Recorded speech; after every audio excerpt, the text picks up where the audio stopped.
അജ്മീറിലെ mosque ക്ഷേത്രം തകർത്ത് അതിന്റെ ഭിത്തിയിൽ നിർമ്മിച്ചതാണ് എന്ന് കാട്ടിയുള്ള ഹർജിയിൽ കോടതിയുടെ നിർണായകമായ ഉത്തരവ് വന്നിരിക്കുന്നു. അജ്മീറിലെ സുഫി മുസ്ലിം നേതാവായിരുന്ന മൊയ്നുദ്ദീൻ ചിശ്തിയുടെ ദർഗയിലാണ് ശിവക്ഷേത്രത്തിന്റെ അവശിഷ്ടങ്ങൾ.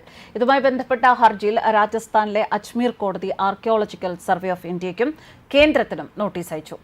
ഈ മുസ്ലിം ദർഗയുടെ ചുവരുകൾ ക്ഷേത്രമായിരുന്നതിന്റെ അടയാളങ്ങൾ ഉണ്ട് എന്നും ക്ഷേത്ര ശ്രീകോവിൽ ഇപ്പോഴും ദർഗയ്ക്കുള്ളിൽ ഉണ്ട് എന്നും ഹർജിയിൽ പറയുന്നു. ഇതോടെ വാരണാസി, ധാർലെ, ഭോജ്ശാല, മഥുര, കാശി, സംഭാൽ ഇങ്ങനെ രാജ്യത്തുടനീളമുള്ള പ്രധാന ആരാധനാലയങ്ങൾക്ക് സമാനമായ അവകാശവാദങ്ങൾ കൂടിയിരിക്കുന്നു. ഇതിന്റെ മറുപടിയായി ഹിന്ദു സംഘടനകളുടെ അഭിഭാഷകൻ യോഗേഷ് സിറോജ പറയുന്നത് ഇങ്ങനെ: നിങ്ങളുടെ ഭൂമിയോ സ്വത്തോ കയ്യൂക്കുള്ളവർ കൈവശപ്പെടുത്തിയാൽ ഒരു കാലത്ത് നിങ്ങൾക്ക് ചോദ്യം ചെയ്യാനുള്ള ശക്തിയും ആരോഗ്യവും ഉണ്ടാകുമ്പോൾ തിരികെ ചോദിക്കും. സ്വന്തം വസ്തു തിരിച്ചു പിടിക്കില്ലേ എന്നാണ്. മാത്രമല്ല, മോഷണവും മറ്റുള്ളവരുടെ സ്വത്ത് കൈവശപ്പെടുത്തലും ഇത്ര കൊല്ലം കഴിഞ്ഞാലും തിരികെ പിടിക്കേണ്ടതും കയ്യേറ്റക്കാരെ ഒഴിപ്പിക്കേണ്ടതുമാണ്. ആധുനിക നിയമവും കോടതികളും നീതി നടപ്പാക്കാനാണ്. തെറ്റുകൾ എത്ര കൊല്ലവും നൂറ്റാണ്ടും കഴിഞ്ഞാലും ശരികളാകില്ല. തെറ്റുകൾ തിരുത്താനുള്ളതാണ് എന്നും എല്ലാ കാലവും തെറ്റുകൾ അങ്ങനെ തന്നെ തുടരേണ്ടതില്ല എന്നും ഹിന്ദുക്കളുടെ വക്കീൽ ചൂണ്ടിക്കാട്ടുന്നു. അജ്മീർ മസ്ജിദ് ക്ഷേത്രമായിരുന്നു എന്നതിന് പഴയ കോടതിയുടെ നിലപാടും ഹർജിക്കാർ ഹാജരാക്കിയത് മുസ്ലിം വിഭാഗത്തിന് കേസിൽ തിരിച്ചടിയായി. മുൻ ജുഡീഷ്യൽ ഓഫീസറും അക്കാദമീഷ്യനുമായ ഹർബില സർദയുടെ 1911 പുസ്തകമായ അജ്മീർ ഹിസ്റ്റോറിക്കൽ ആൻഡ് ഡിസ്ക്രിപ്റ്റീവ് എന്ന പുസ്തകത്തിന്റെ പകർപ്പ് കിട്ടിയിട്ടുണ്ട്.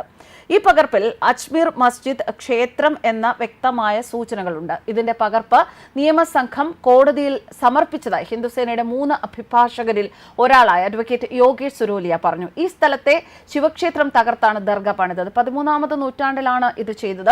13 നൂറ്റാണ്ടിന് മുൻപേ അവിടെ വലിയ ക്ഷേത്ര സമുച്ചയം ആയിരുന്നു. എത്രയോ സ്ഥലങ്ങൾ അന്ന് അജ്മീറിൽ ഉണ്ടായിട്ടും ക്ഷേത്രം തകർത്ത് അതിന്റെ ഭിത്തിയിൽ തന്നെ ദർഗ പണിത് ആ കാലഘട്ടത്തിൽ നടന്ന ക്രൂരതകളുടെ ഒരു ഉദാഹരണമായിട്ടാണ് ചൂണ്ടിക്കാണിക്കുന്നത്. അതിഥികളായി കയറി വന്നവർ ഇങ്ങനെയൊക്കെ ചെയ്തു എന്നും ഹിന്ദുസേന പറയുന്നു. ഈ സ്ഥലത്തെ ശിവക്ഷേത്രം ദർഗയുടെ നിർമ്മാണത്തിന് ഉപയോഗിച്ചിരുന്നു. ക്ഷേത്രം പൊളിക്കുന്നതുവരെ മതപരമായ ആചാരങ്ങൾ തുടർന്നുകൊണ്ടിരുന്നതായി ഞങ്ങൾ കോടതിയെ അറിയിച്ചു.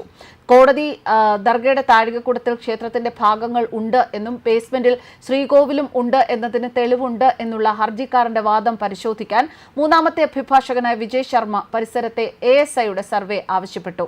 ഉത്തർപ്രദേശിലെ സംഭാലിൽ പള്ളിയിൽ സർവേ നടത്താനുള്ള പ്രാദേശിക കോടതിയുടെ ഉത്തരവിനെ തുടർന്നുണ്ടായ സംഘർഷത്തിൽ 4 പേർ മരിക്കുകയും നിരവധി പേർക്ക് പരിക്കേൽക്കുകയും ചെയ്ത അക്രമത്തിന്റെ പശ്ചാത്തലത്തിൽ തന്നെയാണ് കോടതിയുടെ ഉത്തരവ്. പഴയ ക്ഷേത്രം തകർത്താണ് മസ്ജിദ് നിർമ്മിച്ചത് എന്ന് ഹർജിക്കാർ കോടതിയെ അറിയിച്ചിരുന്നു. അജ്മീർ ദർഗയെ സങ്കട്മോചന മഹാദേവ ക്ഷേത്രമായി പ്രഖ്യാപിക്കണം എന്നായിരുന്നു ഹർജിക്കാരുടെ ആവശ്യം. ദർഗയ്ക്ക് ഏതെങ്കിലും തരത്തിലുള്ള രജിസ്ട്രേഷൻ ഉണ്ട് എങ്കിൽ അത് റദ്ദാക്കണം. അതിന്റെ സർവേ ASI വഴി നടത്തുകയും ഹിന്ദുക്കൾക്ക് അവിടെ ആരാധന നടത്താനുള്ള അവകാശം നൽകുകയും വേണമെന്നും ഹർജിക്കാർ ബോധിപ്പിച്ചു.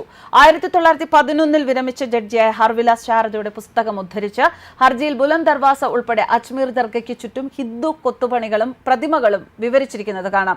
ഇതിലേറെ എന്ത് ജുഡീഷ്യൽ തെളിവ് വേണമെന്നും ചോദിക്കുന്നു. അജ്മീർ ഹിസ്റ്റോറിക്കൽ ആൻഡ് ഡിസ്ക്രിപ്റ്റീവ് എന്ന പുസ്തകം ദർഗയുടെ നിർമ്മാണത്തിൽ ശിവക്ഷേത്രത്തിലെ അവശിഷ്ടങ്ങൾ ഉപയോഗിച്ചതായി പറയുന്നു.